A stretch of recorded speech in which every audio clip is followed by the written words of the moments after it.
এখন তো চাইলেই বিএনপি রাষ্ট্রপতি পরিবর্তন করতে পারে সরকার। রাষ্ট্রপতির বক্তব্য আমি শুনিও নাই, পড়িও নাই। রাষ্ট্রপতি অপসারণ প্রয়োজন, তাকে গ্রেফতার করা প্রয়োজন। এই ৭২-এর সংবিধান ইনহেরেন্টলি এটা একটা আনডেমোক্রেটিক কনস্টিটিউশন। যেই দল নির্বাচনে জয়ী হবে তারা তাদের ইশতেহার অনুযায়ী সবকিছু করবে। মাননীয় স্পিকার, এটার জন্য ঐক্যমতের কোনো প্রয়োজন হয় না। ইলেকশনের আগে এটা পরিষ্কার করা প্রয়োজন ছিল যে এই গণভোট আপনারা মানেন না, এই গণভোটে হ্যাঁ বা না জিতুক এটার সাথে আপনাদের কোনো সম্পর্ক নাই।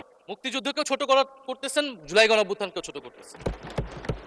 মাননীয় স্পিকার, আমাকে ডিজিএফআই, ডিবি, এসবি, বাংলাদেশের হেন কোনো গোয়েন্দা সংস্থা নাই যারা আমাকে ইন্টারোগেশন করেছে, টর্চার করেছে এবং একটা কথা বারবার বলানোর চেষ্টা করেছিল যে এই আন্দোলন বিএনপি জামাতের আন্দোলন, যারা আগুন লাগিয়েছে তারা বিএনপি জামাতের সন্ত্রাসী। এটা একবার তোমরা শুধু বলো। ডিবি অফিসের শেষ পর্যন্ত আমরা বাধ্য হয়েছি আন্দোলন স্থগিতের ঘোষণা দিতে, কিন্তু কখনো এই কথাটা মাননীয় স্পিকার আমরা বলিনি। যদি 2001 থেকে 6 সাল পর্যন্ত মাননীয় স্পিকার যে দুর্নীতির অভিযোগগুলো এসেছিল সেটারও একটা স্বচ্ছ তদন্ত মাননীয় স্পিকারের বর্তমান সরকার করে। তো বিরোধী দল তো মাননীয় স্পিকার সরকারের প্রেসক্রিপশন অনুযায়ী বিরোধিতা করবে না। সরকারের শিখিয়ে দেওয়ার প্রয়োজন নাই কিভাবে কথা বলবে, কিভাবে বিরোধিতা করবে।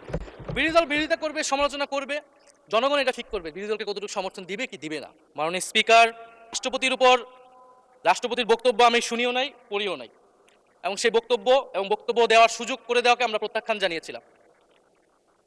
আমরা খুব স্পষ্টভাবে বলেছিলাম যে এই রাষ্ট্রপতির অপসারণ প্রয়োজন, তাকে গ্রেফতার করা প্রয়োজন। এই রাষ্ট্রপতির আর কোনো অধিকার নেই বঙ্গভবনে থাকার, এইখানে এসে বক্তব্য দেওয়ার। প্রেসিডেন্ট শাহাবুদ্দিন চুপ্পু, তার কিছু কুকীর্তির কথা মাননীয় স্পিকার হাউসের সামনে তুলে ধরছি। তিনি দুদকের কমিশনার ছিলেন। তাকে দুদকের কমিশনারের করা হয়েছিল 3টি অ্যাসাইনমেন্ট দিয়ে। 1 নম্বর হচ্ছে খালেদা জিয়া এবং তারেক রহমানের বিরুদ্ধে দুর্নীতির অভিযোগের শাস্তি নিশ্চিত করা। 2 নম্বর পদ্মা সেতুর দুর্নীতির অভিযোগ থেকে আওয়ামী লীগকে ক্লিন চিট দেওয়া। 3 নম্বর ফখরুদ্দিন মঈনুদ্দিন সরকারের সময় শেখ হাসিনা সহ আওয়ামী লীগ নেতাদের বিরুদ্ধে হওয়া দুর্নীতির মামলাগুলোকে বাতিল করে দেওয়া। এমন একজন ব্যক্তিকে বিএনপি সরকার রাষ্ট্রপতি হিসেবে এখনো মেনে নিচ্ছে মাননীয় স্পিকার। আরেকটি ঘটনা বলি, 2009 সালে শেখ হাসিনার ক্যাঙ্গারু আদালতের নির্দেশে এই শাহাবুদ্দিন চুপ্পুর নেতৃত্বে 3 সদস্যের judicial inquiry commission on minority torture in 2001 করেছিল শেখ হাসিনার ক্যাঙ্গারু কোর্ট।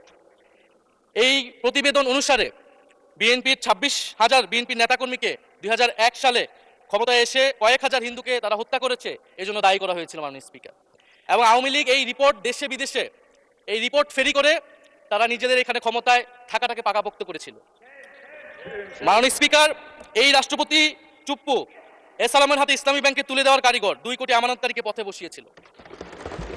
এবং জুলাই গণহত্যার সময় তার ভূমিকা, ফ্যাসিবাদের সাথে তার সংশ্লিষ্টতা সবকিছু আমরা জানি। আমাদের দুর্ভাগ্য, এই দুর্নীতিবাজ, অপদার্থ, মিথ্যুক, গণহত্যার দোষর এখনো বাংলাদেশের রাষ্ট্রপতি। একটা আলোচনা কয়েকবার এসেছে যে রাষ্ট্রপতির অধীনে কেন শপথ নিয়েছি আমরা বলতে এখানে ব্যক্তিগতভাবে আমার কথাই বলেছে, কারণ আমি এখানে শপথ নিয়েছিলাম। তো মাননীয় স্পিকার, সেই সময় প্রেক্ষাপট আর এখনকার প্রেক্ষাপট কি এক? জুলাই গণঅভ্যুত্থানের পরে 5ই আগস্টের পরে আমাদের সামনে 2টা অপশন ছিল।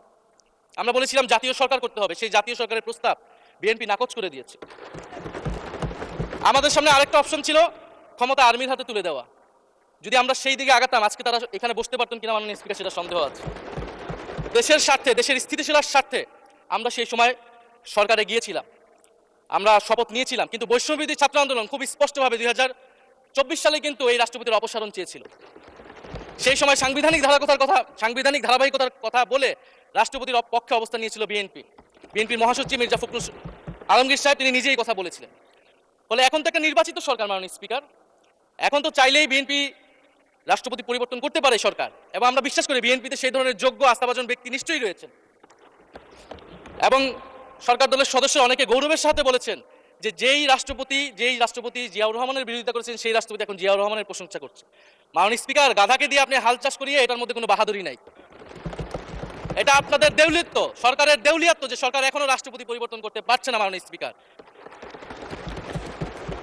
স্পিকার, এই অধিবেশনের পুরোটা সময় জুড়ে আমরা সংস্কার, গণভোট, জুলাই সনদ, ৭২-এর সংবিধানে অনেক কথা বলেছি। এবং একটা বিষয় আমার কাছে খুবই অদ্ভুত লেগেছে, কিছু কিছু মাননীয় সংসদ সদস্য তারা ৭২-এর সংবিধানকে ৭১-এর সাথে মিলিয়েছেন।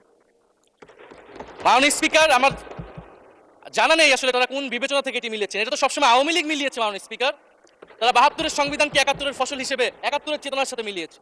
৭২-এর মূলনীতিকে ৭১-এর মূলনীতি বলে ৭১-এর আদর্শ হিসেবে প্রচার করেছেন। আমরা তো সেটার বিরোধিতা করেছি মাননীয় স্পিকার সবসময়, এবং বিএনপির বহু নেতা এটার বিরোধিতা করেছে মাননীয় স্পিকার। ৭২-এর সংবিধানের ক্রিটিসিজম, সমালোচনা ৭২ সাল থেকেই বাংলাদেশে শুরু হয়েছিল। গত 16 বছর এই সমালোচনা তৈরি হয়েছিল। ৭২-এর সংবিধানের সমালোচনা মোটা দাগে তিনটি। প্রথমত, এই সংবিধান স্বাধীন বাংলাদেশের নির্বাচিত প্রতিনিধিরা প্রণয়ন করে নাই। আমি সরকারি দলের মাননীয় সংসদ সদস্য ব্যারিস্টার নওশাদ জমির সাহেবের সাথে ওনার সাথে আমি সহমত পোষণ করে বলতে চাই, একটা স্বাধীন দেশের শাসনতন্ত্র রচনা করার অধিকার সুযোগ সেই দেশের নির্বাচিত প্রতিনিধিদের হওয়া উচিত। ৭২-এর সংবিধান রচনা করেছিল যারা ৭০-এর নির্বাচনে আইয়ুব খানের এলএফের অধীনে যারা নির্বাচিত হয়েছিল পাকিস্তানের শাসনতন্ত্র রচনা করার জন্য, মাননীয় স্পিকার। দ্বিতীয়ত, এই ৭২-এর সংবিধান ইনহেরেন্টলি এটা একটা আনডেমোক্রেটিক কনস্টিটিউশন। একজন ব্যক্তির হাতে সকল ক্ষমতা অর্পণ করা হয়েছিল, মাননীয় স্পিকার। সেই সময় শেখ মুজিবকে সামনে রেখে এই সংবিধান তৈরি করা হয়েছিল। একজন ব্যক্তির হাতে সংসদের ক্ষমতা, নির্বাহী বিভাগের ক্ষমতা, এমনকি বিচার বিভাগের ক্ষমতাও নানা কায়দা করে তার হাতে তুলে দেওয়া হয়েছিল, মাননীয় স্পিকার। ফলে স্বৈরতন্ত্রের বীজ কিন্তু সেই ৭২-এর সংবিধান থেকে বাংলাদেশে শুরু হয়েছিল। এবং সবচেয়ে ইম্পর্টেন্ট, এই সংবিধান হচ্ছে মুজিববাদী আদর্শ দ্বারা রচিত হয়েছিল, মাননীয় স্পিকার। ৭১-এর আদর্শ কিন্তু চার নীতি ছিল না, মাননীয় স্পিকার। ৭১-এর আদর্শ ছিল সাম্য, মানবিক মর্যাদা, সামাজিক ন্যায় বিচার। ৭২-এর সংবিধানে এসে বলা হলো জাতীয়তাবাদ, বাঙালি জাতীয়তাবাদ, ধর্মনিরপেক্ষতা, গণতন্ত্র এবং সমাজতন্ত্র, এবং এটার বিরুদ্ধে বিদ্রোহ করেছিলেন মেজর জিয়াউর রহমান। মাননীয় স্পিকার, আজকে বিএনপি তার ফান্ডামেন্টাল জায়গা থেকে সরে যাচ্ছে, মাননীয় স্পিকার। শুধু জামাত ইসলাম ৭২-এর বিরোধিতা করেছে বলে কি বিএনপি এখন আওয়ামী লীগের পজিশনে চলে গিয়েছে? আমাদের জানা নেই, মাননীয় স্পিকার। ৭২-এর সংবিধানের বিরোধিতা করেছেন বদরুদ্দিন উমর, ৭২-এর সংবিধানের বিরোধিতা করেছেন মাওলানা ভাসানী, ৭২-এর সংবিধানের বিরোধিতা করেছেন কমরেড মুজাফফর আহমেদ, ৭২-এর সংবিধানের বিরোধিতা শত শত মুক্তিযোদ্ধারা করেছেন, মাননীয় স্পিকার। ফলে এই ৭২-এর সংবিধানকে বাতিল করার একটা সুযোগ আমাদের এসেছিল ১৯৭৫ সালের সিপাহী জনতা বিপ্লবের মধ্য দিয়ে। জিয়াউর রহমানের এটা একটা ঐতিহাসিক ভুল বলবো, মাননীয় স্পিকার, তার প্রতি সম্মান রেখে, যে আমরা সেই সময় সেই অপরচুনিটি মিস করেছি। আমরা একটা গণপরিষদ দিয়ে নতুন সংবিধান করতে পারি না, এবং এই অপরচুনিটি আমরা এই ২৪০০ মিস করেছি এবং এখনো করতে যাচ্ছি, মাননীয় স্পিকার। মাননীয় স্পিকার, ৫ই আগস্টের পরে যখন সংস্কারের আলোচনা আসলো, বৈষম্যবিরোধী ছাত্র আন্দোলন তাদের পক্ষ থেকে আমরা বলেছিলাম আমরা নতুন সংবিধান চাই বা সংবিধান পুনর্লিখন চাই। বিএনপি বলেছিল তারা নির্বাচনের মাধ্যমে ক্ষমতায় যেতে চায়। ফলে ৫ই আগস্টের পর থেকে রাস্তা দুটি আলাদা হয়ে গেছিল, মাননীয় স্পিকার। তখন আমরা একটা মধ্যপন্থায় আসলাম যে আমরা সংস্কারে আসি। সেই জায়গা থেকে সংস্কার কমিশন ঐক্যমত, সেখানে আলোচনা হলো।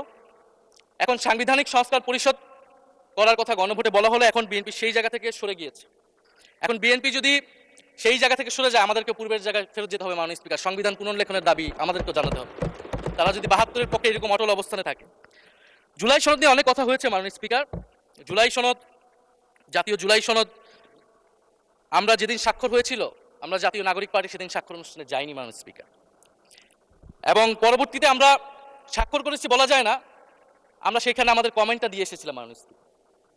জুলাই জাতীয় সনদ, জুলাই গণ অভ্যুত্থানের পরবর্তীতে এত কষ্টের যে ফসলটাকে, সেইটাকে মাননীয় স্পিকার নোট অফ ডিসেন্ট দিয়ে সেটাকে কলুষিত করে ফেলা হয়েছে।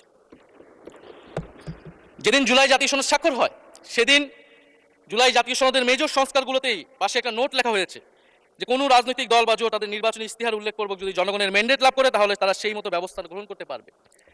তাহলে যেই দল নির্বাচনে জয়ী হবে তারা তাদের ইস্তিহার অনুযায়ী সবকিছু করবে, মাননীয় স্পিকার। এটার জন্য ঐক্যমতের কোনো প্রয়োজন হয় না। আপনি যদি নির্বাচনে জিতে আপনার ইস্তিহার মতোই সবকিছু করবেন, তাহলে আপনার সাথে আমার কিসের ঐক্যমত, কিসের আলোচনা?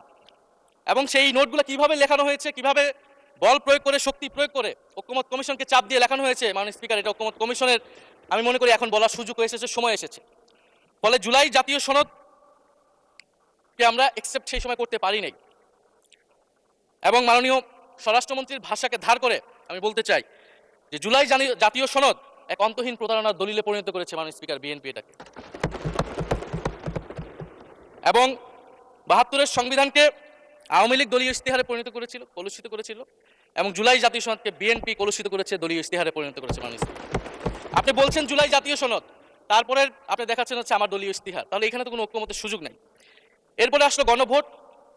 গণভোটের আদেশ নিয়ে সমালোচনা আছে, এবং এই সমালোচনা আমরাও করেছি যে রাষ্ট্রপতি এই ধরনের অর্ডার দিতে পারে কিনা। কিন্তু গণভোটটাকে সবাই মেনে একটা কনসেনসাসের ভিত্তিতেই তো আমরা এই গণভোটে সবাই মিলে অংশগ্রহণ করলাম, মাননীয় স্পিকার। বিএনপি এবং তৎকালীন বিএনপির বর্তমান মাননীয় প্রধানমন্ত্রী এবং চেয়ারপারসন তিনি নিজেও সংস্কারের পক্ষে, হ্যাঁ পক্ষে ভোটে প্রচারণা করেছেন। ফলে আপনাদের ইলেকশনের আগে এটা পরিষ্কার করা প্রয়োজন ছিল যে এই গণভোট আপনারা মানেন না, এই গণভোটে হ্যাঁ বা না জিতুক এটার সাথে আপনাদের কোনো সম্পর্ক নাই। ওনারা কিন্তু মাননীয় স্পিকার সেটা করেননি। ফলে জুলাই গণভোট এটা রাজনৈতিক সিদ্ধান্ত এবং গণরায়।